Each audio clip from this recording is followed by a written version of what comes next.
Assalamualaikum warahmatullahi wabarakatuh. Perkenalkan, nama saya Firdawati dari kelas 5B Prodi Informatika.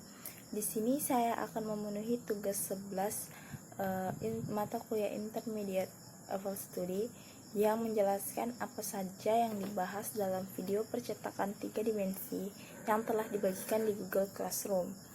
Tentunya sebagian orang ingin memiliki mesin yang dapat membuat apapun yang kita inginkan, dan itu sangat menarik. Saat ini dimungkinkan melalui keajaiban printer 3 dimensi, dan sementara kita mungkin belum melihat printer 3 dimensi duduk di samping toaster kita atau TV kita di rumah, kita akan mulai melihatnya semakin banyak di tempat-tempat seperti sekolah, di toko-toko, di rumah sakit, dan banyak tempat lainnya.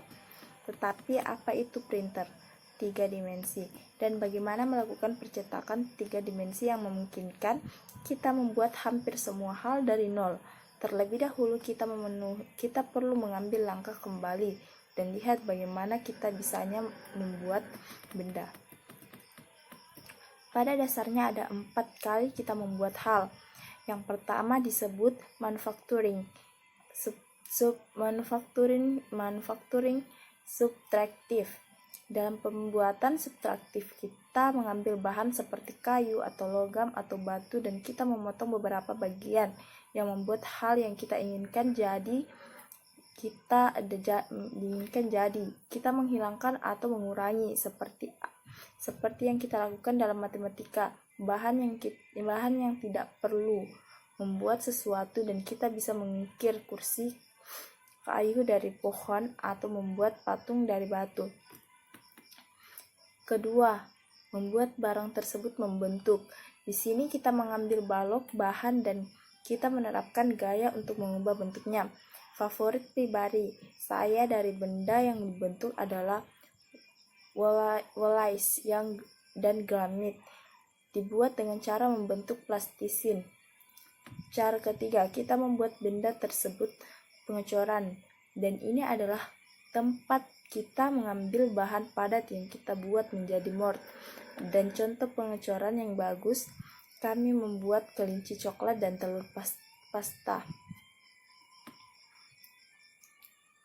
Ada juga sumber yang disebut manufaktur adiktif, dan disinilah kami tidak memilih apa-apa untuk memulai, dan kita mengambil bahan dan kita menambahkannya tepat di tempat yang kita inginkan itu sampai kita memiliki objek akhir.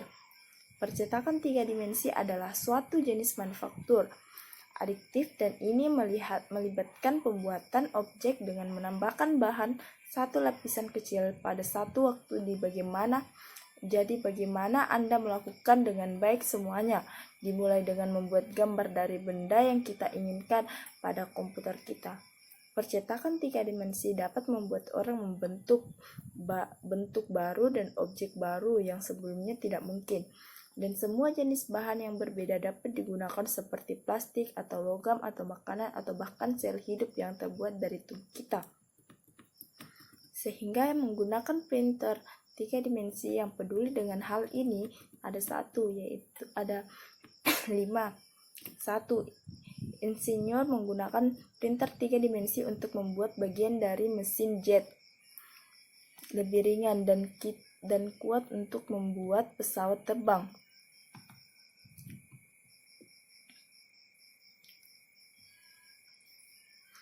Dan lebih efisien dan menggunakan lebih sedikit bahan bakar.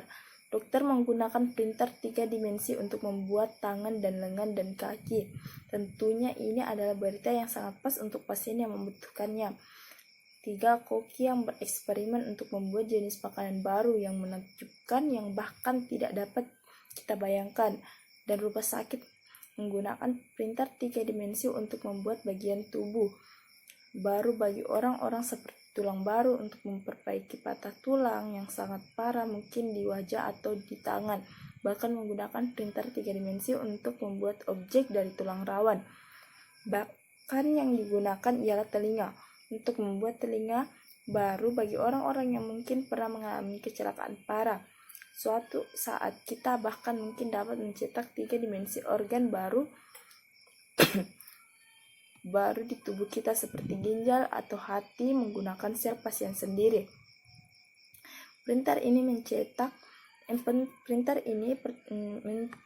Pencetakan 3 dimensi sudah mengubah cara kami membuat barang, dan siapa yang tahu hal ini menakjubkan apa yang dapat kita buat dengan printer 3 dimensi di masa akan datang.